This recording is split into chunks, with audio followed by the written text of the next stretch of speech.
A very warm welcome to all my esteemed listeners. In today's episode, we shall deal with the doctrine or the theory of neoliberalism.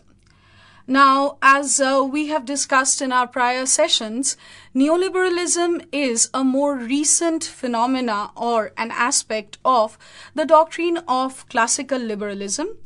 Now, in a quick recapitulation, classical liberalism or liberalism per se was all about emphasizing upon the innate rationality, morality, and sensibility of the human being. And because the human being was assumed or considered to be rational and moral, therefore he was considered to be capable of taking decisions by himself, decisions which affected all aspects of his life, whether social or cultural or political or economic. Therefore, the liberals sort of proposed or propounded that individuals should have as much freedom as possible in all aspects of their lives. That is, they should enjoy minimum amount of interference from the institution called the state. The state was accepted grudgingly by the liberals because they considered it to be a necessary evil. They thought that the state as a political institution was required to, conduct the political life of the people, but at the same time, giving too much power or importance to the state would inevitably compromise the freedoms or liberties and rights of the individuals. Therefore, the liberals emphasized upon maximum possible autonomy of the individual in every sphere of his life. Now, in consonance with this particular line of thought, the market, according to the liberals, should be left absolutely outside the ambit of state control. Therefore, the market was to be a free market, or what was often called a laissez-faire economy, where the forces of demand and supply would answer the most basic questions of economics. That is, what to produce, how much to produce, and how to distribute whatever is produced. Having said these things, we shall now move on to the key elements of neoliberalism. Now, while liberalism emphasized upon the need for a minimal state, almost 3 centuries later, during the mid-19th century, we would find that keeping the economy outside the ambit of state control led to some unforeseen consequences. For instance, the gap between the rich and the poor took a shape or a proportion which had never existed earlier. Also, there was an unforeseen, increase in the amount of trade and commerce that was actually happening. And parallel to this increase in trade, commerce and communication, what increased very rapidly in these industrialized societies was also the level of literacy. Now, combined with the fact that there were technological innovations, literacy was rising amongst the masses, trade and communication was at an unforeseen high, franchise or the right to vote was granted to masses of industrial laborers as well as agricultural laborers sometime during the late 1800s, in the 1868 and 1884 respectively.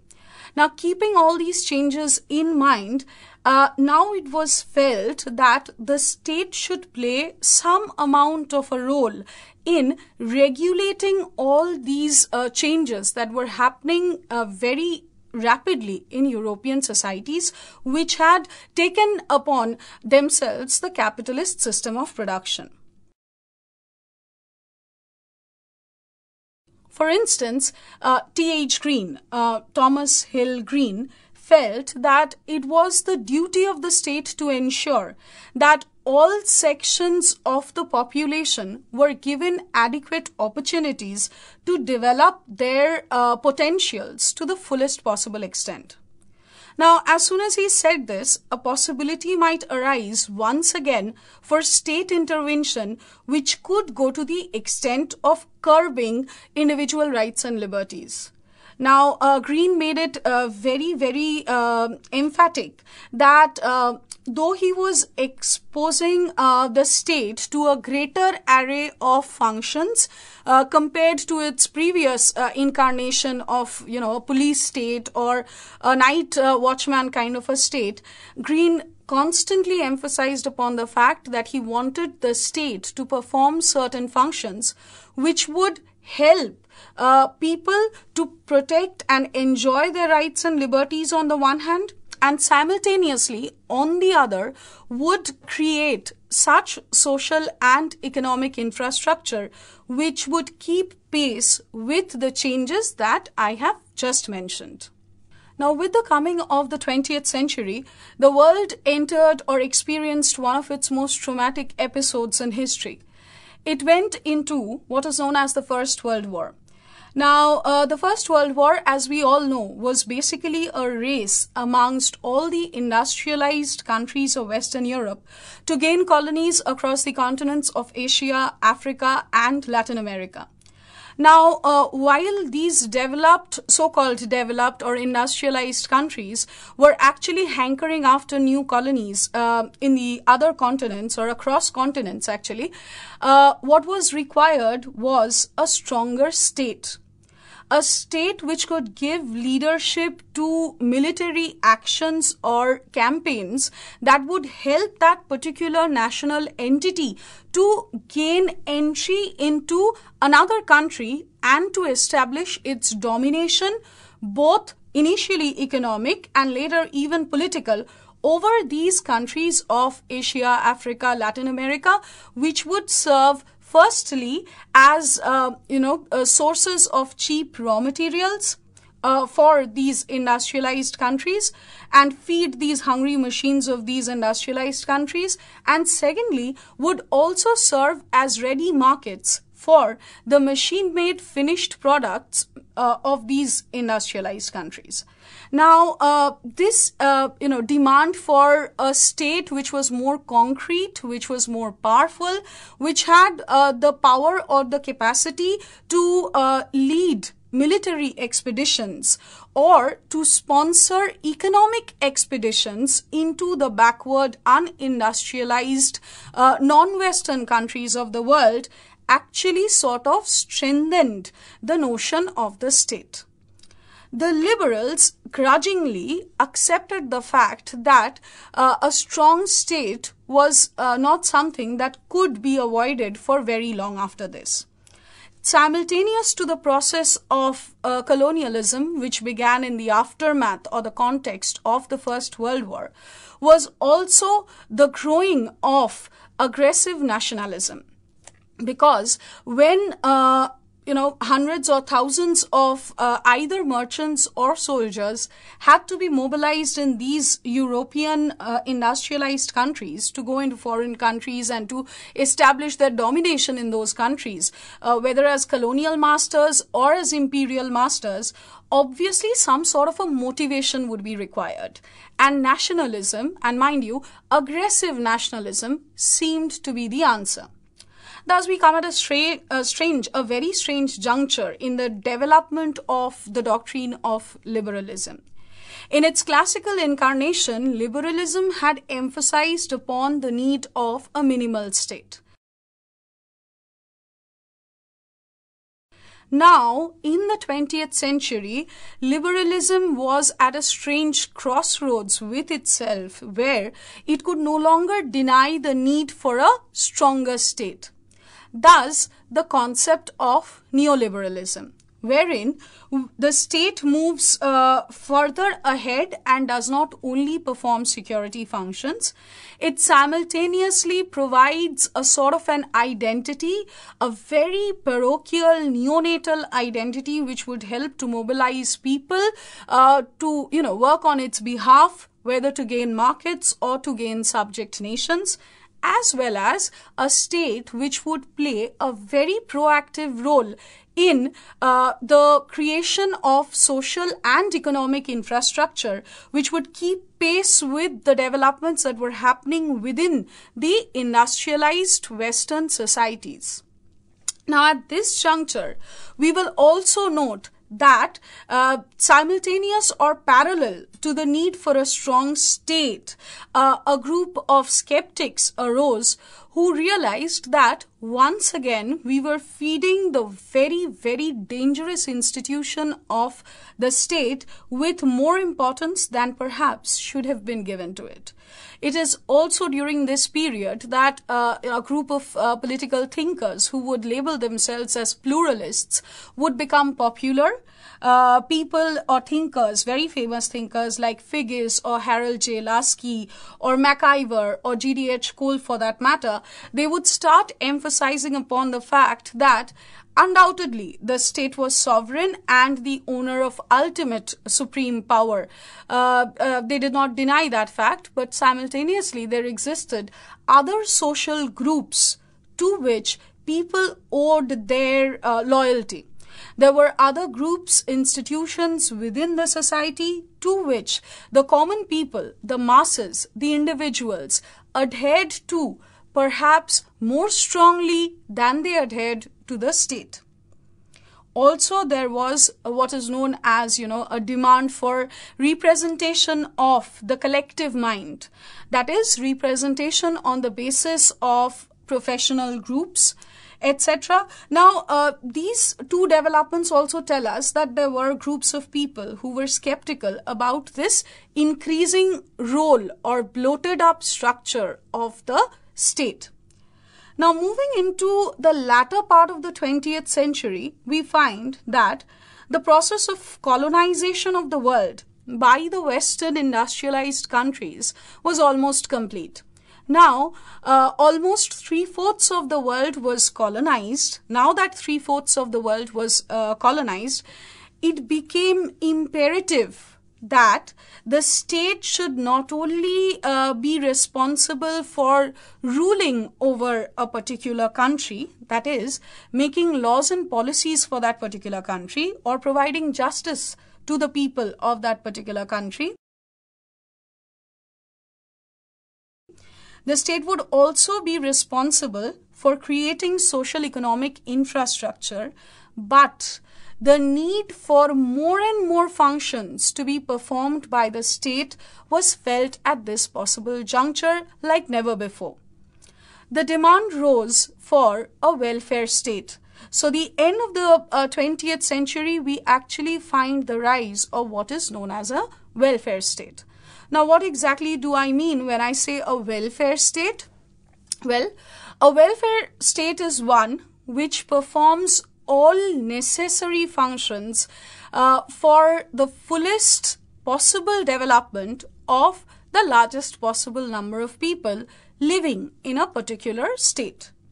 Which means that not just ensuring that the basic needs of the people like food, clothing, shelter is met by the state, but parallelly also that health, education, jobs or employment opportunities are created by the state, social economic infrastructure created by the state, orphanages, hospitals, old age homes created by the state, roads, railway lines and other such like flyovers, bridges or other means of transport and communication to be not just created but also maintained, if possible beautified by the state.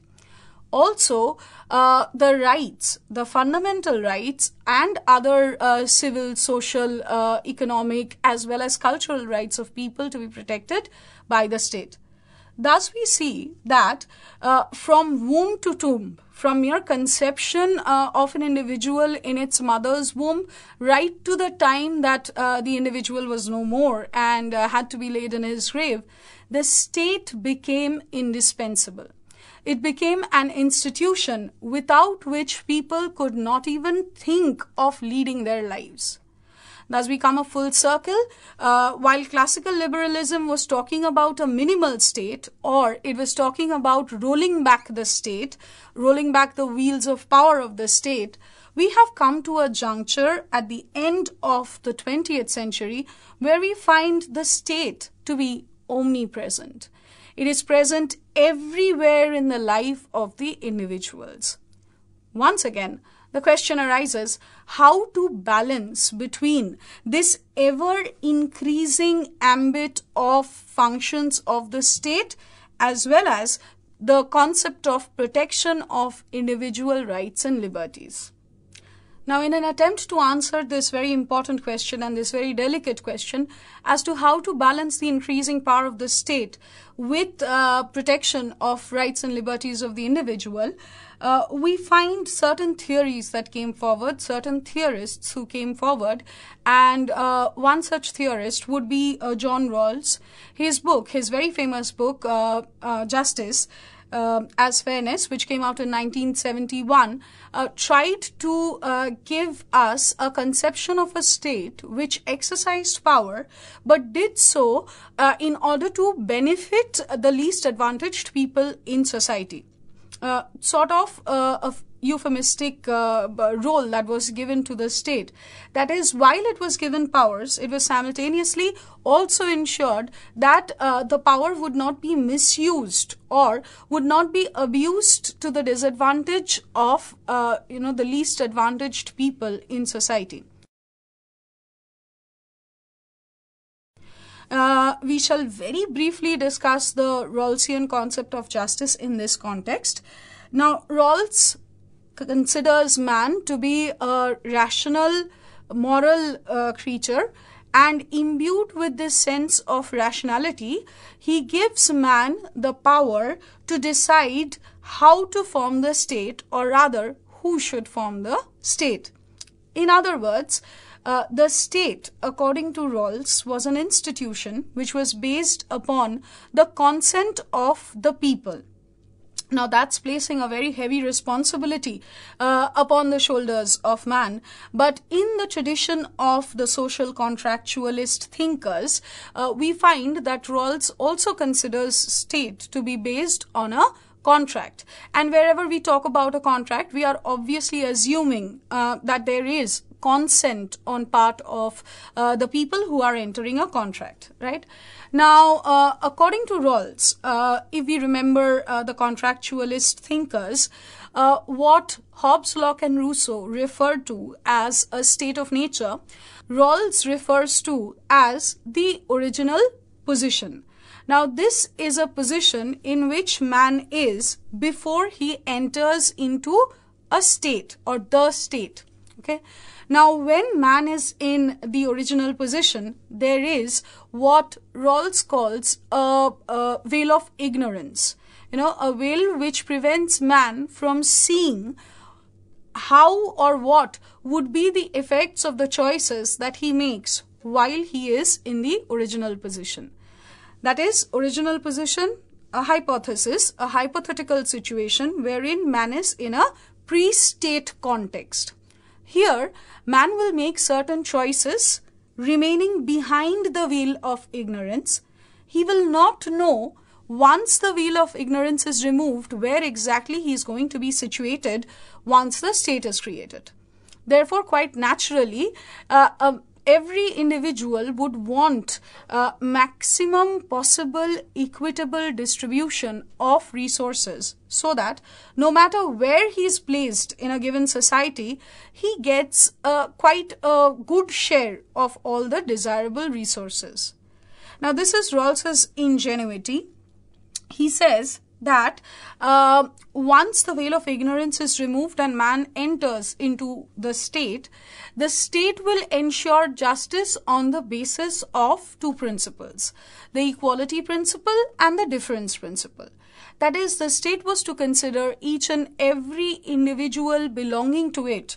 If I put it very simply, all the citizens should have equal opportunity or equal access to opportunities in order to lead a good life. Okay? But the difference principle says that the state can make exceptions or make manipulations so that it benefits the least advantaged people to the maximum possible extent. What Rawls is talking about is basically the more or less equitable distribution of what he calls social goods. Now, social goods can be anything that is desirable as a resource by people in a particular society. It begins with the basic needs like food, clothing, shelter.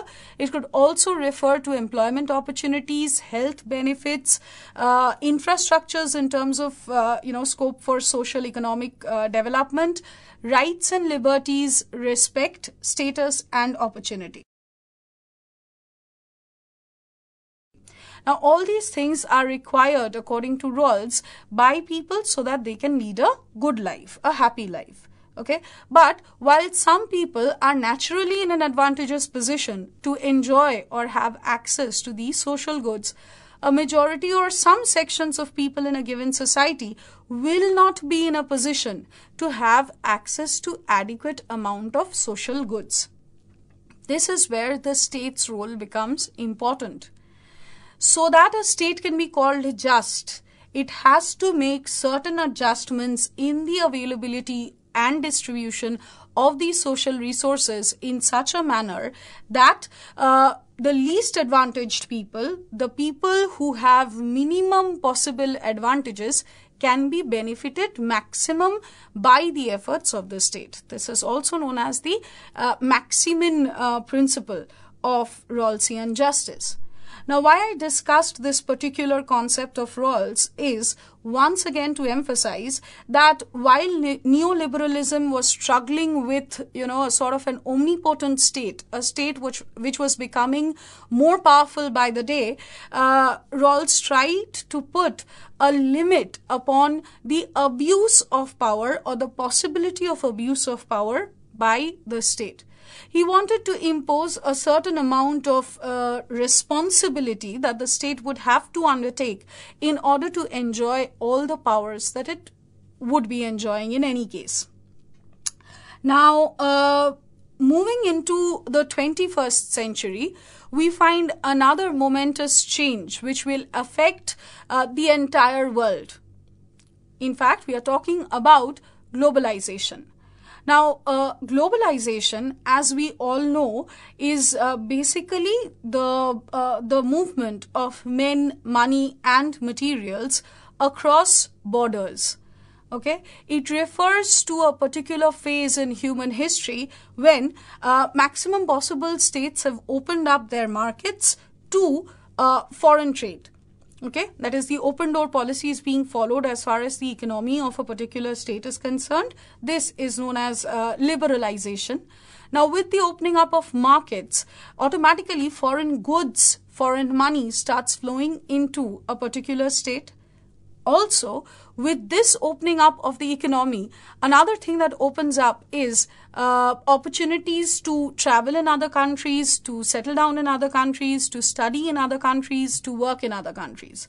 So you see, there is the possibility of mass movement of men, money, and materials across borders, which had not been seen previously at this extent across the globe.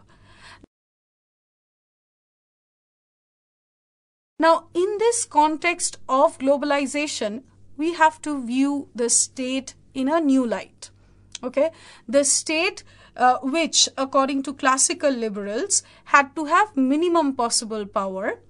During the neoliberal phase, grudgingly, the state was given more and more power.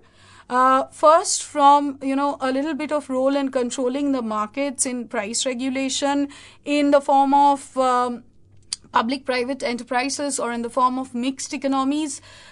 Slowly, the state assumed the role of a welfare state.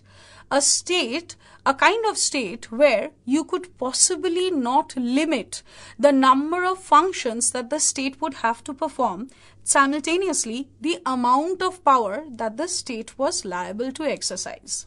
In the 20th century, we found an attempt on part of John Rawls to sort of justify and minimize the possibility of this abuse of excessive power that the state was in any case enjoying by John Rawls. The 21st century globalization put the state in a new light. Now, the state was faced with, perhaps a bigger and a more dominating institution, which turned out to be nothing but the economy or the market. The increasing impact of liberalization and globalization started taking its toll upon the sovereign power of the state. And slowly, once again, we found, that the liberals or the new school of liberals were going back to their most classical incarnation, and they assumed the name of what is known as Libertarians or Libertarianism. Now, as far as Libertarianism is concerned, it had some basic principles. Okay, firstly, Libertarianism talks about a limited state. That is, you see, once again, we are going back to the classical liberal period where the state was supposed to have limited functions. Why does libertarianism talk about limited state? Simply because the state would recede a little to the background in order to allow the limelight to shine upon the new component of power, the new container of power, which was to be the market. Okay, the state would still be relevant in terms of, the decision-making agency or institution in all aspects of lives of the people. But then the market was to override the state in terms of impact upon lives of individuals. The second point of liberalism was a renewed emphasis upon open market or free market. That is, once again, the state was to have minimum possible role in regulating market prices, what is to be produced, how much is to be produced, etc.